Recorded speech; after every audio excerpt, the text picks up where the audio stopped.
नमस्कार। Bharat education YouTube channel में आपका फिर एक बार स्वागत है।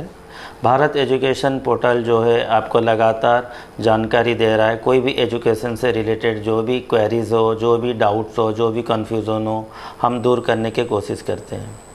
भारत एजुकेशन यूट्यूब चैनल हर समय आपके सामने एक नया कंसेप्ट या नया तथ्य के साथ आ रहा है।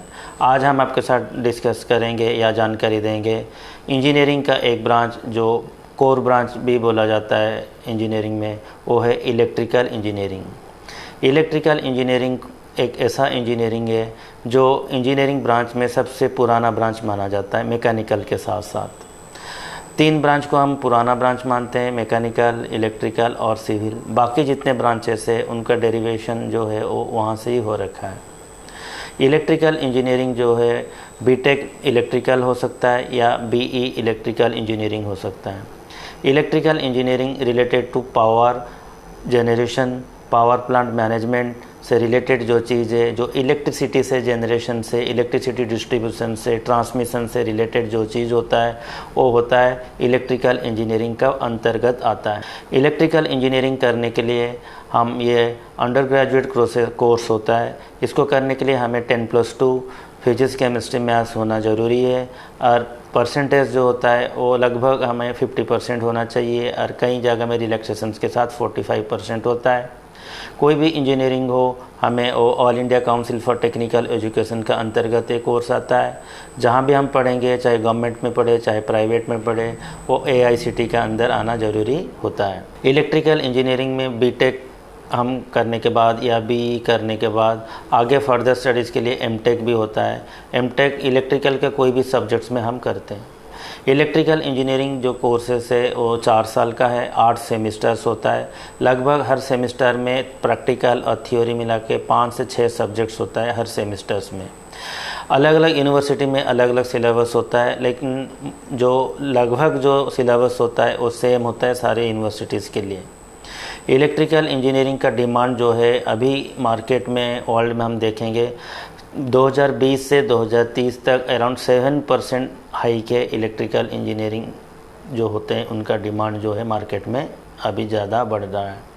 इलेक्ट्रिकल इंजीनियरिंग करने के बाद हम कई सेक्टर्स में जा सकते हैं, रेलवे सेक्टर्स में जा सकते हैं, पावर प्लांट में जा सकते हैं, NAL में जा सकते हैं, इसरो में जा सकते हैं, DRDO में जा सकते हैं, डिफेंस में जा सकते हैं। जितना पावर प्लांट जनरेशन है, प्राइवेट हो या गवर्नमेंट सेक्टर्स हो, उसमें जा सकते हैं। कोई भी स्टेट गवर्नमेंट में जो इलेक्ट्रिकल डिपार्टमेंट होता है, जैसे कि हमारे NDPL हो, जो कोई भी इलेक्ट्रिकल में जा सकते हैं और हम अलग अलग काम में उसको ले सकते हैं। ट्रांसमिशन, डिस्ट्रीब्यूशन, पावर जनरेशन, कोई भी काम में हम जा सकते हैं। इलेक्ट्रिकल इंजीनियरिंग करने के लिए हमें शुरू से सोचना चाहिए कि मुझे किस लाइन में जाना है। इलेक्ट्रिकल इंजीनियरिंग में मुझे इंटरेस्ट या रुचि होना चाहिए। कोई भी पढ़ाई पढ़ने के लिए हमें ये नहीं कि सारे लोग पढ़ रहे हैं तो मैं भी पढ़ाई कर लूँ। हमें ये देखना है कि मुझे इस फील्ड में इंटरेस्ट है कि नहीं है। मुझे इंटरेस्ट होगा तो क्या होगा ना, मुझे इस लाइन में ज़्यादा ग्रोथ मिल जाएगा। इलेक्ट्रिकल इंजीनियरिंग 4 साल जो कोर्सेस है उसमें मेन जो सब्जेक्ट्स होता है वो पावर प्लांट होता है, कंट्रोल इंजीनियरिंग होता है, पावर डिस्ट्रीब्यूशन होता है और माइक्रो प्रोसेसर्स होता है, इंस्ट्रूमेंटेशंस होता है। तो ये इलेक्ट्रिकल इंजीनियरिंग का कोर्सेज़ का अंतर्गत आता है। कई यूनिवर्सिटीज़ जो होते हैं वो इलेक्ट्रिकल इंजीनियरिंग के साथ और भी एडिशनल कोर्सेज़ कराते हैं, जैसे कि electrical and electronics engineering, electrical and instrumentation engineering, electrical and power plant engineering. तो वो स्पेशलाइजेशन के साथ कराते हैं बीटेक लेवल में। तो मोटा मोटी जो है वो होता है बीटेक या BE इलेक्ट्रिकल इंजीनियरिंग, जो 4 साल का कोर्स ही होता है। इसके बाद हम हायर एजुकेशन ले सकते हैं, मास्टर, MTech या ME कर सकते हैं जो 2 साल का है। तो कोई भी सब्जेक्ट्स हम लेते हैं, जैसे पावर प्लांट हो, डिस्ट्रीब्यूशंस हो, कोई भी पावर मैनेजमेंट हो, कोई भी सब्जेक्ट्स का ऊपर हम मास्टर कर सकते हैं। उसके बाद आता है PhD जो है मिनिमम 3 साल का है। तो PhD इन इलेक्ट्रिकल सब्जेक्ट्स हम कर सकते हैं। तो ये रहा इलेक्ट्रिकल इंजीनियरिंग के बारे में जिसको बारे में हम पढ़ने से पहले सोच सकते हैं कि इलेक्ट्रिकल इंजीनियरिंग क्या होता है। इलेक्ट्रिकल इंजीनियरिंग पढ़ने के लिए हमें गवर्नमेंट कॉलेजेस अवेलेबल है, प्राइवेट कॉलेजेस अवेलेबल है, यूनिवर्सिटीज़ अवेलेबल है, प्राइवेट गवर्नमेंट यूनिवर्सिटीज़ भी अवेलेबल है।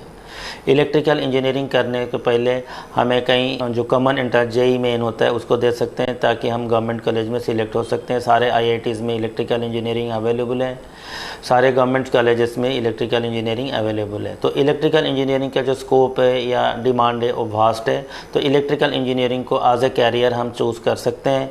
नॉट ओनली इंडिया, खाली ऐसा नहीं कि इंडिया में, आउट ऑफ इंडिया में भी इलेक्ट्रिकल इंजीनियरिंग का बहुत डिमांड है, तो हम अब्रॉड में भी जॉब ले सकते हैं। ये था जानकारी इलेक्ट्रिकल इंजीनियरिंग के लिए। अधिक जानकारी के लिए आप लॉग इन करें www.bharateducation.org पर।